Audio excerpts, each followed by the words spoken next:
संसदेच्या हिवाळी अधिवेशनाच्या पहिल्या दिवशी लोकसभेत हेल्थ सुरक्षा से देश सुरक्षा आणि अबकारी सुधारणा विधेयक वित्तमंत्री निर्मला सीतारामन यांनी केलं सादर. देशातली 12 बनावट विद्यापीठं बंद केल्याची सरकारची लोकसभेत माहिती. SIRच्या मुद्द्यावरून विरोधकांच्या गदारोळानंतर लोकसभेचं कामकाज दिवसभरासाठी तहकूब.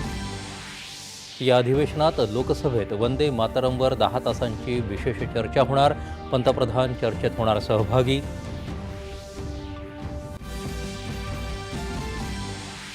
संवैधानिक नियमांचं पालन करत राज्यसभेच्या लक्ष्मण रेषेची मर्यादा सदस्यांनी पाळावी. नवनिर्वाचित अध्यक्ष CP राधाकृष्णन यांचं आवाहन.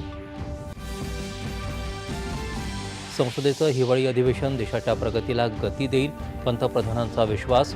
विरोधकांनी नकारात्मकतेऐवजी राष्ट्र उभारणीवर भर देण्याचं आवाहन. पंतप्रधानांची श्रीलंकेच्या राष्ट्रपतींशी चर्चा. दितवाह चक्रीवादळामुळे झालेल्या जीवितहानीबद्दल शोकसंवेदना व्यक्त करत पंतप्रधानांचं मदतीचं आश्वासन. डिजिटल अरेस्ट आणि ऑनलाईन फसवणुकीच्या सर्व प्रकरणांचा तपास CBIनं करण्याचे सर्वोच्च न्यायालयाचे निर्देश. सर्व राज्यांना CBIला सहकार्य करण्याची सूचना.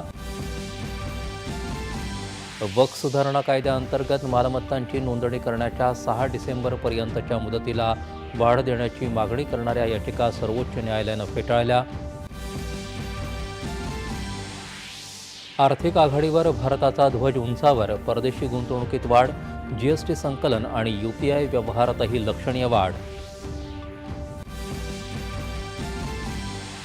पर्यावरणविषयक आक्षेप आणि तांत्रिक अडचणी लक्षात घेऊन डोंगरी परिसरातील प्रस्तावित मेट्रो कारशेड प्रकल्प रद्द करण्याचा राज्य सरकारचा निर्णय. प्रताप सरनाईक. आणि माध्यम आणि मनोरंजन क्षेत्र केवळ उद्योग नाही तर अनेकांना जोडत रोजगार देणारी सर्जनशील कला. CIIच्या कार्यक्रमात माहिती प्रसारण सचिव संजय जाजू यांचं प्रतिपादन.